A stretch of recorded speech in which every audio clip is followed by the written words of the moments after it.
Hello students, कैसे हैं आप सभी लोग।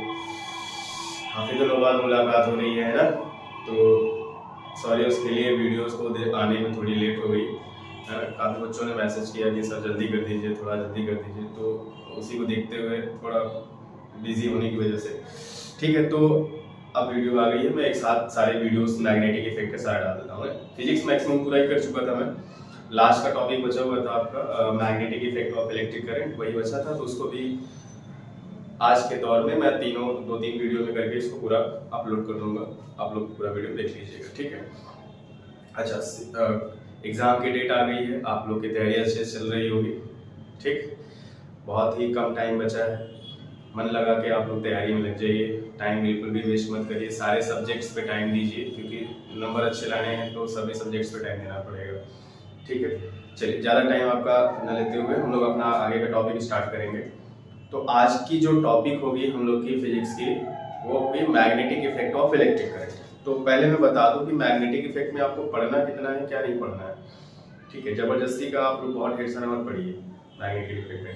10th वालों के लिए बोल रहा हूँ, 10th वाले जो हैं बहुत थोड़ा सा ही मैग्नेटिक इफेक्ट के बारे में है, उसको ज़्यादा डिटेल में नहीं। सीबीएसई में तो बहुत कम है, यूपी बोर्ड में थोड़ा ज़्यादा है।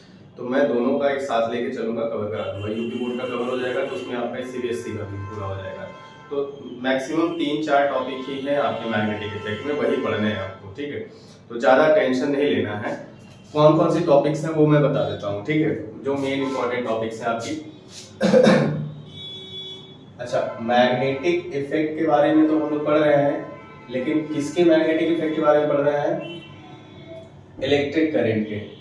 ठीक है, magnetic effect of electric current के बारे में पढ़ रहे हैं हम लोग मैग्नेटिक इफेक्ट ऑफ मैग्नेट नहीं पढ़ रहे हैं। मैग्नेट के मैग्नेटिक इफेक्ट के बारे में हम लोग जानते हैं, इसका मतलब तभी हम लोग इलेक्ट्रिक का मैग्नेटिक फील्ड मैग्नेटिक इफेक्ट के बारे में समझ पाएंगे ना।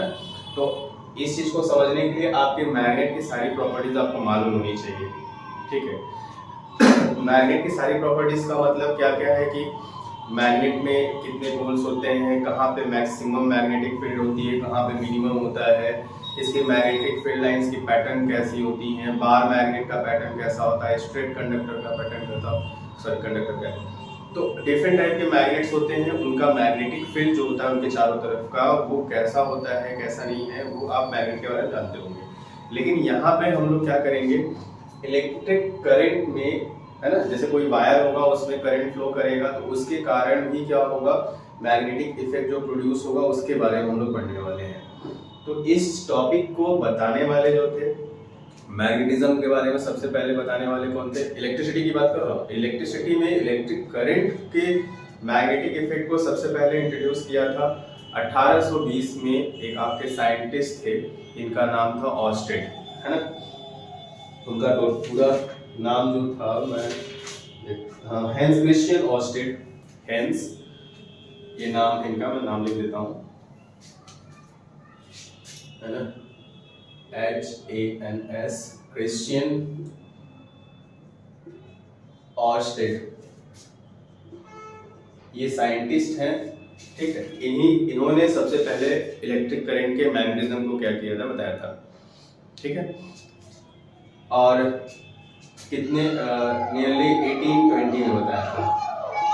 ठीक है, 1820 के आसपास क्रिश्चियन ऑस्टेड ने बताया कि इलेक्ट्रिक करंट अगर किसी वायर या किसी कंडक्टर में फ्लो करती है तो उसके अराउंड भी क्या होता है, मैग्नेटिक फील्ड होती है। ठीक है, ये इसके बारे में अभी इनका एक्सपेरिमेंट पढ़ेंगे हम लोग, क्या क्या चीजें हैं, एक एक करके सारे लेक्चर्स में आपको सब चीजें दे दूंगा। ठीक है, तो सबसे पहले मैं आपको बताऊं कि अच्छा, मैग्नेट की प्रॉपर्टीज के बारे में तो आप जानते ही होंगे, फिलहाल फिर भी मैं थोड़ी सी चीजें इस टॉपिक में, हम लोग इस लेक्चर में हम लोग सिर्फ मैग्नेट के बारे में समझेंगे थोड़ा सा, उसके बाद आगे के टॉपिक नेक्स्ट वीडियो में देखेंगे। तो आज अभी हम लोग क्या करेंगे, मैग्नेट के बारे में समझते हैं कि मैग्नेट की प्रॉपर्टीज क्या क्या होती हैं, मैग्नेट किन किन चीजों पे कैसे कैसे वर्क करता है, ये सब सारी चीजें हम लोग देखते हैं। ठीक, तो प्रॉपर्टीज ऑफ मैग्नेट, पहली हेडिंग आपकी रहेगी, फर्स्ट हेडिंग है प्रॉपर्टीज ऑफ मैग्नेट। ठीक है, properties of magnet, in properties को आपको जानना चाहिए। ये प्रॉपर्टीज आपको मालूम रहेगी मैग्नेट की प्रॉपर्टी के बारे में, तो आप इलेक्ट्रिक करंट की मैग्नेटिक इफेक्ट को भी क्या कर पाएंगे, समझ पाएंगे। ठीक है, तो कौन कौन सी प्रॉपर्टी होती है उसके बारे में देखते हैं और समझते हैं कि क्या क्या चीजें हैं। सबसे पहले मैं टॉपिक हेडिंग छोटा छोटा लिखूंगा, उसके बारे में समझा दूंगा क्या क्या होता है ना। तो पहली हेडिंग है आपकी attractive property and poles. Attractive property and poles. Attractive property and poles का क्या मतलब है कि अगर आप किसी मैग्नेट के चारों तरफ अगर आयरन फिलिंग्स को क्या कर दो, डिस्ट्रीब्यूट कर दो। आयरन फिलिंग्स मतलब लकड़ी के लोहे के बुरादे टाइप के छोटे छोटे चीजों को अगर आप मैग्नेट के चारों तरफ डिस्ट्रीब्यूट कर दो, स्प्रिंकल कर दो, ठीक है, तो वो क्या होगा कि जो आयरन सब्सटेंस होगा हमारा, वो मैग्नेट के कुछ जगहों पे बहुत ज्यादा इकट्ठा हो जाएंगे और कुछ जगहों पे बहुत कम रहेंगे, मतलब मैक्सिमम और मिनिमम की कंडीशन हो जाएगी, है ना। तो जब आयरन सब्सटेंस को आप मैग्नेट के पास रखेंगे तो जहां पे आयरन सब्सटेंस ज्यादा मात्रा में इकट्ठा कलेक्ट हो गए होंगे, उससे अट्रैक्ट हो गए होंगे, उस पॉइंट को हम क्या कहते हैं, पोल्स कहते हैं, है ना। उस पॉइंट को जहां पे मैग्नेटिक आयरन जो आयरन सब्सटेंस होंगे ज्यादा क्या करेंगे, अट्रैक्ट रहेंगे, वहां पे ज्यादा मात्रा में कलेक्ट हो जाएंगे, उसको हम क्या कहते हैं, पोल्स। तो इसका मतलब क्या होगा कि मैग्नेटिक फील्ड उस पॉइंट पे ज्यादा है, तो ज्यादा होने का मतलब वो कौन सा होगा, पोल्स कहा जाएगा, क्योंकि पोल्स पे ही मैग्नेटिक फील्ड ज्यादा होती है। दूसरा, एक जगह ऐसा होगा उसके सेंटर, मैग्नेट के बिल्कुल सेंटर में, बीच में, वहां पे मैग्नेटिक सब्सटेंस जो होगा जैसे आयरन वगैरह वो बहुत कम मात्रा में होंगे, बहुत ही थोड़ा या बिल्कुल नहीं होंगे। तो उस पॉइंट को हम कहते हैं, उस रीजन को, उस एरिया को हम कहते हैं न्यूट्रल रीजन कहते हैं। वहां पे मैग्नेटिक फील्ड की इंटेंसिटी बिल्कुल कैसी होती है, 0 होती है। ठीक है, तो समझ में आया। अट्रैक्टिव प्रॉपर्टी एंड पोल्स का मतलब कि जितने भी आपके आयरनिक सब्सटेंस या मैग्नेटिक सब्सटेंस को अगर आप उसके पास ले जाते हो मैग्नेट के पास, तो कुछ जगहों पे बहुत ज्यादा कलेक्ट हो जाते हैं, कुछ जगहों पे बहुत कम होते हैं, मतलब अट्रैक्शन होता है बहुत, एक जगह बहुत ज्यादा मात्रा में अट्रैक्शन हो जाता है। तो जहाँ पे अट्रैक्शन ज्यादा होता है वो क्या होता है, हमारा पोल्स होता है ना। इसी को कहते हैं अट्रैक्टिव प्रॉपर्टी एंड पोल्स। जहाँ पे आयरन सब्सटेंस ज्यादा मात्रा में मैग्नेट चिपकेगा वो आपका क्या होगा, पोल्स हो जाएगा ना। अट्रैक्शन ज्यादा होगा तो पोल्स हो जाएगा। और जहां मिनिमम होता है वहां न्यूट्रल रीजन होता है, इसको कहते हैं नल पॉइंट कहा जाता है उसको, वो उसकी एक्सिस पे मिलता है ना। जहां से उसकी एक्सिस पास होती है उसके बीच में, मैग्नेट के बीच में ही पॉइंट होता है जहां पे हमारा मैग्नेटिक सब्सटेंस बिल्कुल भी नहीं होता है या मिनिमम होता है। ठीक है, ये समझ में आ गया पहली प्रॉपर्टी। दूसरी प्रॉपर्टी ये है directive property and north south poles. Directive property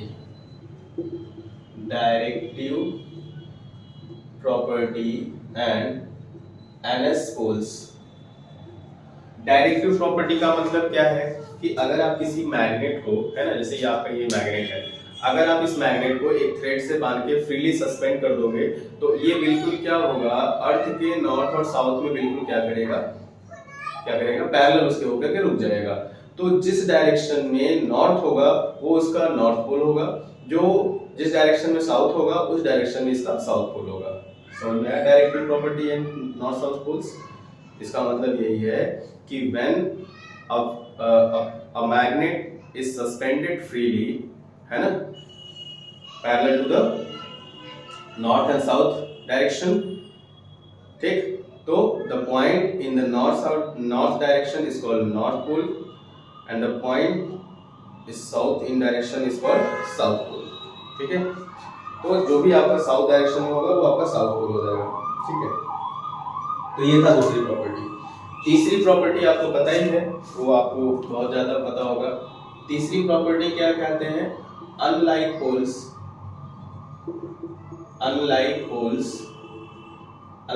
का मतलब नॉर्थ साउथ, ठीक, पोल्स नॉर्थ साउथ attract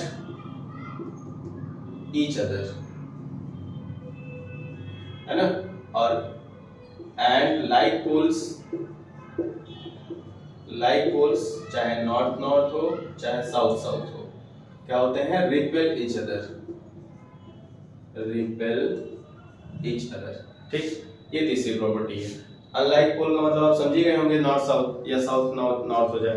तो ये क्या करते हैं, आपस में एक दूसरे को अट्रैक्ट करते हैं, और अगर लाइक पोल्स हैं तो ये दोनों एक दूसरे को क्या करते हैं, रिपेल करते हैं। ठीक है, चलिए ये था आपकी तीसरी प्रॉपर्टी।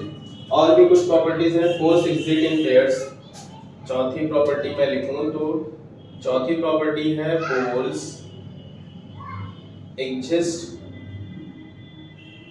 इन पेयर्स, है ना। जैसे ये पोल्स एग्जिस्ट इन पेयर्स, हमेशा नॉर्थ और साउथ एक साथ रहेंगे, कभी नॉर्थ नॉर्थ साथ नहीं रह सकते। एक ही मैग्नेट का कभी दो पोल नहीं हो सकता, बराबर पोल नहीं हो सकते कभी। जैसे मैं कहूँ अगर एक मैग्नेट है मेरे पास, ठीक है, ये एक मैग्नेट है, ठीक, ये नॉर्थ हो गया और ये साउथ हो गया, तो ये देखिए हमेशा पेयर्स में रहेंगे, नॉर्थ और साउथ रहेगा, एक मैग्नेट है। लेकिन अगर इसी को काट दिया जाए दो तीन पार्ट में, तो जैसे मान लो ये तीन पार्ट में हमने इसको काट दिया, ठीक, तो ये नॉर्थ है तो ये वाला पोल साउथ बन जाएगा, ये साउथ है तो ये नॉर्थ बन जाएगा, ये साउथ बन जाएगा, ये नॉर्थ बन जाएगा। और देखो हमेशा NS के पोल हमेशा क्या करेंगे, पेयर्स में ही रहेंगे ये। तो मैग्नेट कभी भी अकेले नहीं रहता, always exist in a pairs. ठीक है, ये था चौथी प्रॉपर्टी। पांचवी प्रॉपर्टी के बारे में मैं आपको बताऊं तो पांचवी प्रॉपर्टी जो है repulsion. Repulsion is the sure test of polarity, है ना। तो रिपल्सन क्या होता है आपका, पोलैरिटी का श्योर टेस्ट होता है, अट्रैक्शन को नहीं कहा जाता बल्कि रिपल्सन को ही कहा जाता है। तो ऐसा क्यों कहा जाता है, ऐसा क्यों होता है, ये इसके बारे में समझना पड़ेगा हमको। तो repulsion is the sure test of polarity का मतलब क्या होता है, तो इसका मतलब ये होता है कि अच्छा पोलैरिटी का श्योर टेस्ट अट्रैक्शन भी कह सकते हैं, लेकिन ऐसा नहीं होता। रिपल्सन ही क्यों होता है, क्योंकि अगर आप एक मैग्नेट लीजिए, ठीक है, और इसके पास कोई सब्सटेंस ले जाइए, मैग्नेट छोड़कर मैग्नेटिक सब्सटेंस हो, तो वो हमेशा क्या करेगा, इसको अट्रैक्ट करेगा, ठीक है, अट्रैक्शन प्रॉपर्टी होगी। लेकिन अगर किसी मैग्नेट के पोल्स को ले जाइए, अगर अनलाइक पोल्स है तो अट्रैक्ट कर लेगा, लेकिन अगर लाइक पोल्स है तो क्या करेगा, रिपेल करेगा। जबकि अदर सब्सटेंस के साथ मैग्नेट की ये प्रॉपर्टी नहीं होती है ना। मतलब ये कि अगर आयरन को आप मैग्नेट के पास ले जाओगे तो वो उसको क्या करेगा, अट्रैक्ट कर लेगा, ठीक, चाहे कोई भी कोबाल्ट, निकेल, कुछ भी ले जाओगे आप, इसको क्या करेगा, वो अट्रैक्ट कर लेगा, है ना। लेकिन रिपल्स किसको करता है, सिर्फ मैग्नेट्स को। मैग्नेट ही आपस में क्या कर सकते हैं, एक दूसरे को रिपेल कर सकते हैं। तो रिपल्सन की श्योर टेस्ट क्या मानी जाती है, पोलैरिटी की श्योर टेस्ट क्या मानी जाती है, रिपल्सन को, मतलब रिपेल करते हैं एक दूसरे को, ठीक है। तो ये चीज होती है। छठी प्रॉपर्टी में आप कह सकते हैं मैग्नेटिक इंडक्शन। मैग्नेटिक इंडक्शन का क्या मतलब होता है कि मैग्नेट जब किसी सब्सटेंस को अब किसी मैग्नेट के पास ले जाया जाता है, जैसे मान लीजिए मैं जैसे यहाँ पे एक मैग्नेट रखता हूँ, ठीक है, ठीक, ये नॉर्थ है और ये साउथ पोल है। अगर मैं इसके पास कुछ आयरन नेल्स को रखूं अगर, तो आयरन नेल्स क्या होगा, नॉर्मल तो मैग्नेट नहीं होते, लेकिन जब इसके पास जाते हैं तो ऐसी क्या चीज होती है जिसकी वजह से वो इसकी तरफ अट्रैक्ट हो जाता है। तो जो आयरन सब्सटेंस होता है, जैसे मान लीजिए ये हमारे पास एक नेल है, ठीक है, तो जो नेल होता है, ये नेल जो होता है, इसमें भी क्या होती है, मैग्नेटिक प्रॉपर्टीज आ जाती है जब ये इसके फील्ड में आता है। तो ये क्या करता है, ये नॉर्थ पोल की तरफ और ये साउथ पोल की तरफ बिहेव करने लगता है, तो ये इसकी तरफ क्या करता है, अट्रैक्ट हो जाता है। अब जैसे यहाँ पे अब एक दूसरा नेल रखे हम अगर, तो दूसरा नेल भी अगर आप यहाँ रखिए इस तरह से, तो ये क्या होगा, नॉर्थ पोल हो जाता है, ये साउथ पोल। इस तरह से आप देखिए मैग्नेट रख करके ऐसे उठाइए तो आपके जो आयरन के नेल्स होंगे वो इस तरह से लटकते रहेंगे, चिपके हुए रहेंगे एक दूसरे से। तो इस तरह की प्रॉपर्टी उसमें क्या होती है, आ जाती है। तो इसको कहते हैं मैग्नेटिक इंडक्शन कहते हैं, है ना, कि कोई भी सब्सटेंस जब मैग्नेटिक फील्ड में जाता है तो वो उसके अंदर भी मैग्नेटिक प्रॉपर्टीज आ जाती है, वो मैग्नेट की तरह ही बिहेव करता है। That is the magnetic induction. Clear हो गया, ठीक है, this is the magnetic induction, ये चीज है मैग्नेटिक इंडक्शन के लिए, ठीक है। अब ये था आपके मैग्नेट की कुछ प्रॉपर्टीज में, बहुत इंपॉर्टेंट नहीं है लेकिन इसको समझना थोड़ा जरूरी है। आप समझिएगा, इसको समझ जाइएगा तो ठीक है। जितना बताया मैं एक बार और देख लीजिएगा, अच्छे से समझ में आ जाएगा। हाँ, अब एक मैग्नेट के चारों तरफ जो मैग्नेटिक फील्ड होता है इसके बारे में थोड़ा डिटेल में जानेंगे, क्योंकि ये सब चीजें आपके सिलेबस में है। ठीक है, तो आई होप कि ये थोड़ा बहुत समझ में आया होगा। हेडिंग याद रखिएगा कौन सी है। ठीक है, 6 प्रॉपर्टीज है, इसको इतना याद रख लीजिएगा, लिख लीजिएगा कॉपी में इसको अच्छे से। चलिए अब नेक्स्ट हेडिंग डालते हैं हम लोग मैग्नेटिक फील्ड के बारे में। मैग्नेटिक फील्ड के बारे में देखते हैं क्या है। अच्छा, आप लोग तैयारी वगैरह अच्छे से कर रहे हैं ना? नहीं कर रहे हैं तो अभी भी लग जाइए, आपके पास टाइम है, मन लगा के आप अच्छे नंबर से पास हो जाएंगे। वीडियोस को एक बार या 2 बार देख लेंगे ना तो फिजिक्स में मैक्सिमम चीजें तो यहीं से याद हो जाएंगी आपको, है ना? मेरी बातों को ध्यान से समझिए, वीडियोस देख लीजिए, समझ में आ जाएगा अच्छे से, फिजिक्स में कोई दिक्कत नहीं होगी आपको। अच्छा चलिए, तो अगली हेडिंग है आपकी magnetic field. Magnetic field, magnetic field होता क्या है? अब जैसे मान लीजिए कि ये एक मैग्नेट है, चलिए मैं इसको देखता हूँ, बनाता हूँ इसको। जैसे मान लीजिए ये एक मैग्नेट है, ठीक, ये नॉर्थ पोल हो गया और ये इसका साउथ पोल हो गया। तो मैग्नेटिक फील्ड है, अगर मैग्नेट है तो इसके चारों तरफ आपको पता होगा कोई आयरन सब्सटेंस अगर ले जाए तो एक एरिया तक ही वो क्या करता है, वो अट्रैक्ट करता है। जैसे मान लीजिए अगर इसके चारों तरफ का इसका मान लेते हैं, इसकी रेंज ये है, ये इसकी मैग्नेटिक फील्ड है, मतलब इतने डायरेक्शन में क्या करता है, ये किसी चीज को सब्सटेंस को क्या करता है, ये आयरन सब्सटेंस को अट्रैक्ट करता है। लेकिन अगर इस आयरन नेल को अगर हम यहाँ रखे होते, ठीक है, तो क्या ये इसको अट्रैक्ट करता? नहीं करता, है ना, क्योंकि ये इसके मैग्नेटिक फील्ड में नहीं है। तो जैसे ही ये इसके मैग्नेटिक फील्ड में जाता तो बताइए इस पे ऐसा क्या होता? इस पे ऐसा होता है कि इस पे एक फोर्स एक्सपीरियंस करने लगता है ना, जो सब्सटेंस होता है जैसे ही मैग्नेटिक फील्ड में जाता है तो उस पे एक फोर्स लगने लगता है, ठीक, फोर्स लगता है जिसकी वजह से ये क्या करता है, इसकी तरफ अट्रैक्ट हो जाता है। फोर्स जो है अट्रैक्शन का भी हो सकता है, रिपल्सन का भी हो सकता है, मैंने बताया अभी, ठीक। लाइक पोल्स होंगे, लाइक चीजें होंगी तो क्या होगा, रिपेल करेगा, अनलाइक होंगी तो अट्रैक्ट कर लेगा, और ऐसे भी आयनिक सब्सटेंस है तो अट्रैक्ट ही करेगा ये, तो सिंपल सा। तो इसका मतलब ये है कि इसके चारों तरफ का एक ऐसा रीजन जहां पे कोई आयरन सब्सटेंस ले जाने पर वो उस पे क्या होता है, कुछ एक्सपीरियंस करता है फोर्स, चाहे आयरन सब्सटेंस हो चाहे कोई भी, मैग्नेटिक प्रॉपर्टी होनी चाहिए उसमें, ठीक है। तो अगर उस पे फोर्स एक्सपीरियंस हो रहा है तो उसका मतलब वो क्या है, उसकी मैग्नेटिक फील्ड है, ठीक है। डेफिनेशन में लिख दे रहा हूं, आप लिख लीजिए इसको, डेफिनेशन को देखिए, the space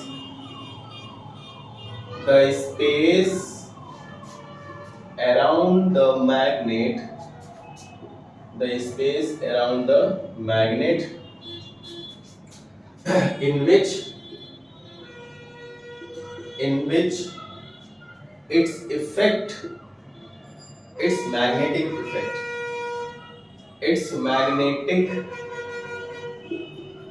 effect can be experienced is called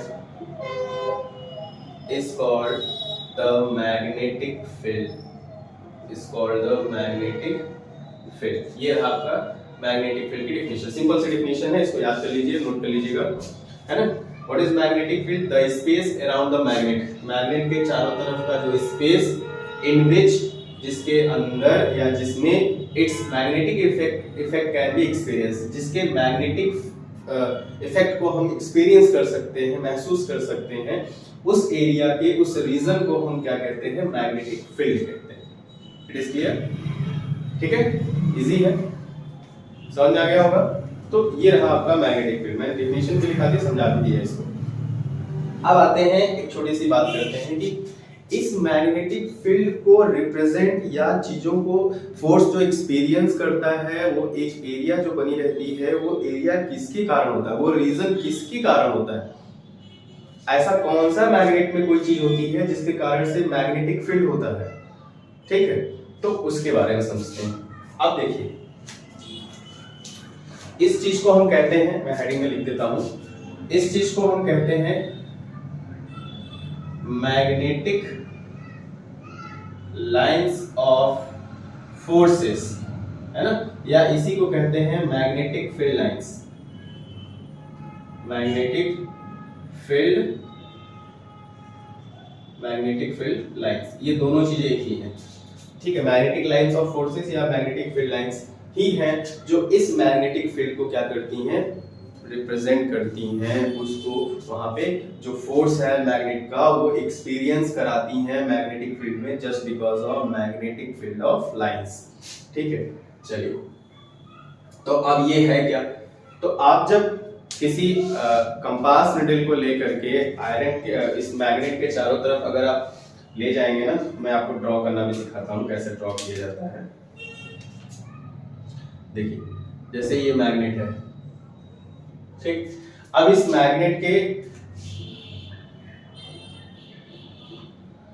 magnet में जैसे नॉर्थ और साउथ हो गया, ठीक है।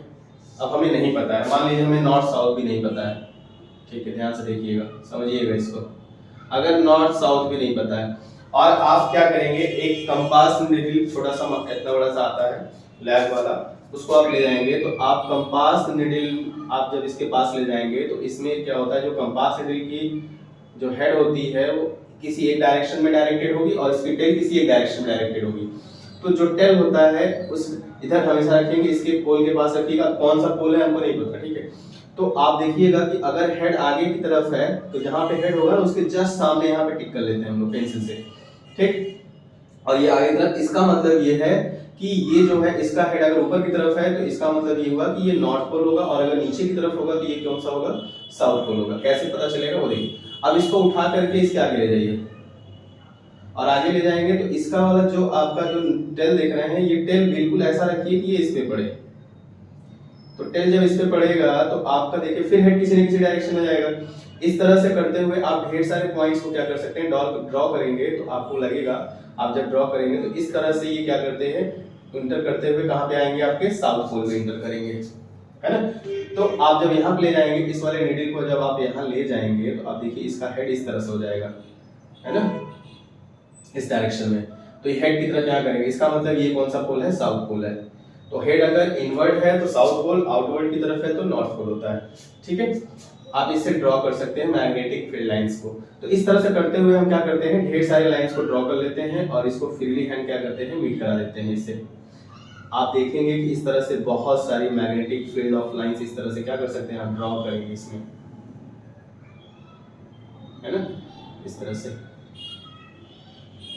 जब इसको ड्रॉ करेंगे आप तो आप अब देखिए यहाँ कुछ जगह पे क्या होगा कि ये ऐसे जाते ये इससे ऐसे जाएगी, है ना, ये अंदर इंटर करेंगे।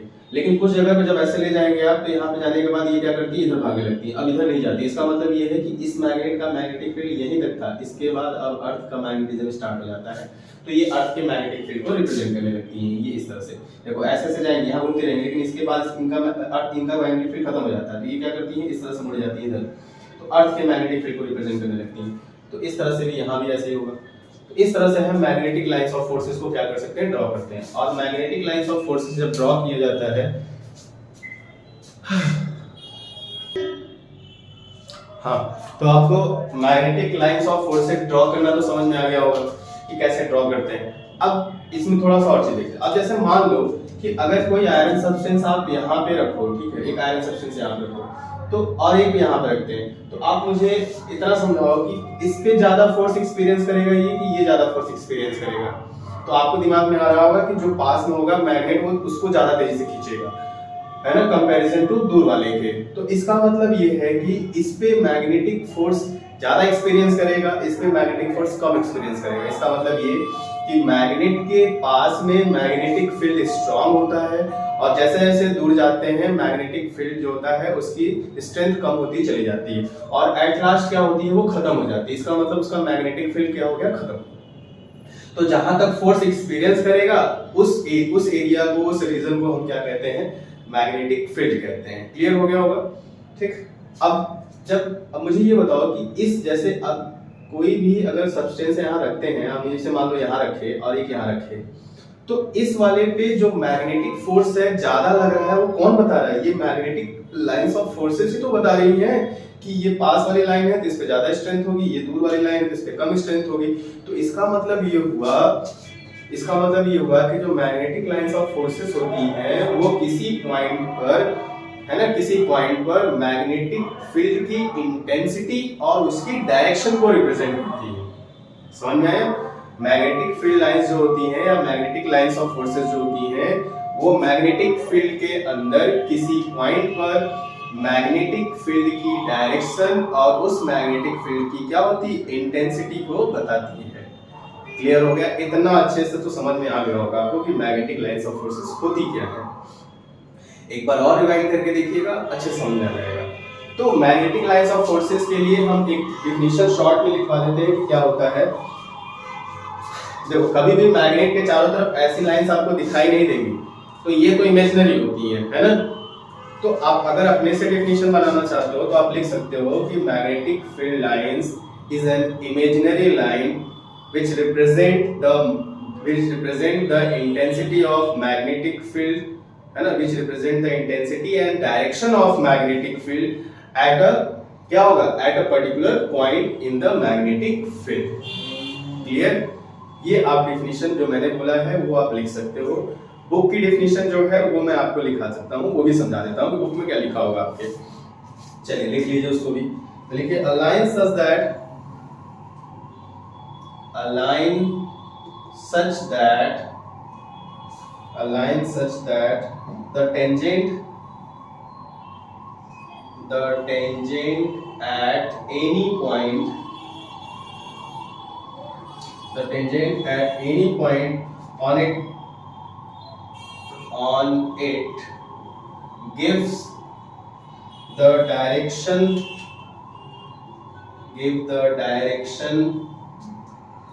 of the magnetic field,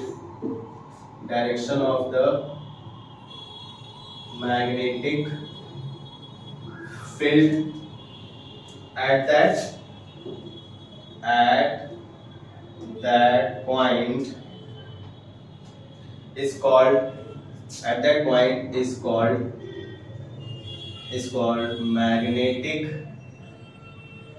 called magnetic field lines, है ना, मैग्नेटिक फील्ड लाइंस। ठीक, इस डेफिनेशन को आप लिख लीजिए, अच्छे से समझ में तो आ गया होगा, है ना। मैग्नेटिक फील्ड लाइंस कहते हैं, इसका मतलब कि a line such that the tangent at any point on it, मतलब मैग्नेट के चारों तरफ का एक जो जितने भी हमारे क्या होंगे एरिया होगा, तो किसी पॉइंट पर जो होगा मैग्नेट वही पूरा किसी लाइन, ये एक लाइन जो है, इस लाइन पे that the tangent at any point, मतलब इस पॉइंट पे अगर हम टेंजेंट ड्रॉ करते हैं तो इस मैग्नेटिक फील्ड की क्या करेगी, वो डायरेक्शन को बताती है। मैग्नेटिक फील्ड क्या करती है, मैग्नेटिक फील्ड की डायरेक्शन को क्या करेगी, बताएगी ये, है ना। यही लिखा है अ लाइन सच दैट, ये लाइन यही line, a line such that the tangent at any point on it gives the direction of the magnetic field. इस मैग्नेटिक फील्ड की क्या करती है, डायरेक्शन को बताती है। तो उस लाइन को हम लोग क्या कहते हैं, मैग्नेटिक फील्ड लाइन कहते हैं। Is that clear? तो इसके लिए हम लोग क्या करेंगे, चीजों को आगे बढ़ाएंगे इसमें। ठीक है, तो आपको समझ में आया ये चीज क्या होती है, magnetic field lines. Field lines की डेफिनेशन भी बता दी मैंने, इसको समझा भी दिया, मैग्नेटिक फील्ड के बारे में भी बता दिया। अब मैग्नेट में एक छोटी सी चीज बची है, इस मैग्नेटिक लाइंस ऑफ फोर्सेस की प्रॉपर्टीज, है ना। बस कुछ सेकंड और इसको देख लीजिए, ये इसकी कुछ प्रॉपर्टीज हैं, उसको भी देख लीजिए, तो आपकी क्या होगी, ये टॉपिक मैग्नेट वाला छोटा सा जो टॉपिक था वो खत्म हो जाएगा। इसके बाद हम लोग अपने सिलेबस के टॉपिक्स पे चलेंगे। इंपॉर्टेंट है ये चीजें, प्रॉपर्टीज जब तक आप नहीं समझेंगे तब तक वो चीजें आपको समझ में नहीं आएंगी, इसलिए इसको समझाना जरूरी था। ठीक है, तो अब हम ये हेडिंग डाल दीजिए, properties of magnetic field lines. मैं बताऊंगा, सिर्फ इतना ही लिखिए, properties of magnetic field lines. तो अब इसकी प्रॉपर्टी के बारे में बात करूंगा कुछ, कि मैग्नेटिक फील्ड की प्रॉपर्टीज क्या क्या होती हैं। पहली प्रॉपर्टी ये है, the magnetic field lines are क्या होते हैं, coming from the north pole and enter through the south pole. हमेशा नॉर्थ पोल से क्या करते हैं, आते हैं और कहाँ एंटर करते हैं, साउथ पोल में एंटर करते हैं। क्लियर है?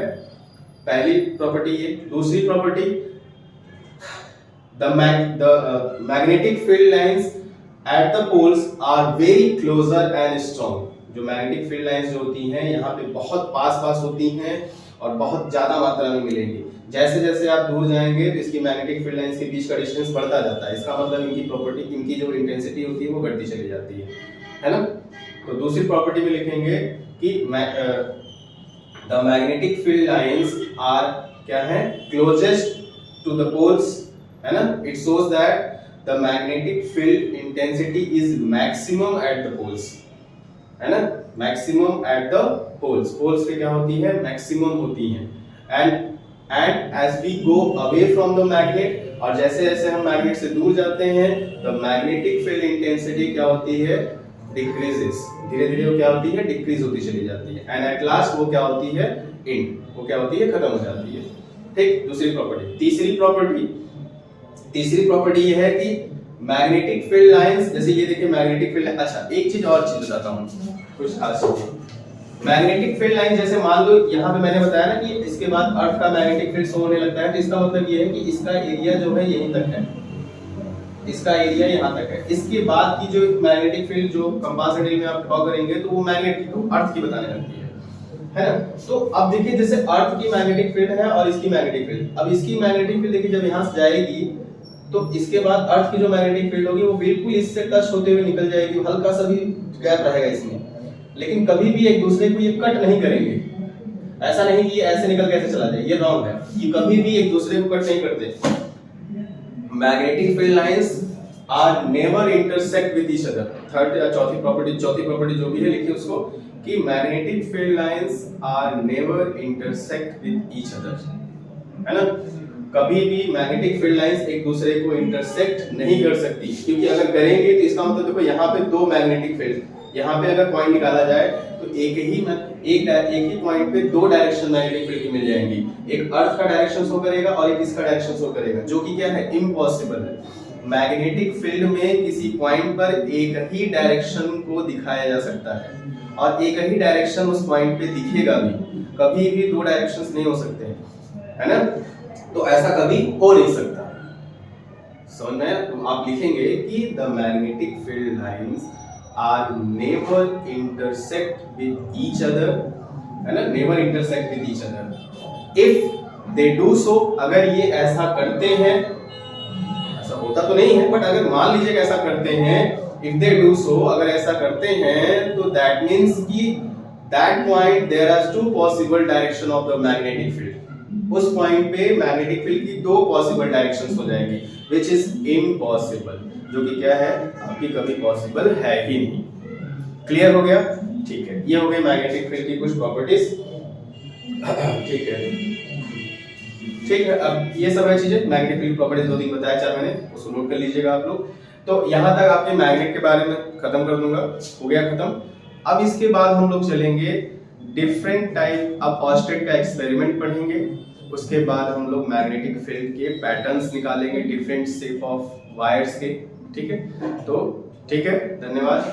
वीडियो को देखिएगा, अच्छे से समझिएगा और लाइक सब्सक्राइब कर लीजिएगा। बाकी लोगों को भी इसको शेयर करिए कि पढ़ सके बच्चे। आप लोग कर नहीं रहे हैं, सपोर्ट बिल्कुल नहीं कर रहे हैं, तो 11th वाली जो है वीडियोस में बनाऊंगा नहीं कभी। चीज़ों को आप अपने तक ही सीमित रख दे रहे हैं। आपको लग रहा है कि आपका काम हो जा रहा है तो मैं दूसरों को क्यों, तो दूसरों को नहीं देंगे तो आप, मेरा काम नहीं हो पाएगा, फिर मैं बंद कर दूंगा। इसलिए अगर आप चाहते हैं कि फिजिक्स में फ्री ऑफ कॉस्ट आपको पूरी क्लासेस मिले, तो इस चीज़ को आप अपने से थोड़ा सा शेयर करिए, लोगों को बढ़ाइए। अब वीडियोस कोई दिख ही नहीं रहा है कि आप लोगों को इंटरेस्ट है। फ्री ऑफ कॉस्ट वीडियोस भी चाहिए, पूरा समझ में भी आना चाहिए, लेकिन आपको करना नहीं कुछ भी। तो भाई एक चीज़ फ्री में अगर हर चीज़ कर रहा है इंसान, तो उसको थोड़ा सपोर्ट करिए आप लोग भी, कि चीज़ों को थोड़ा शेयर करिए, है ना, करके करिए, आप बढ़ाइए इसको।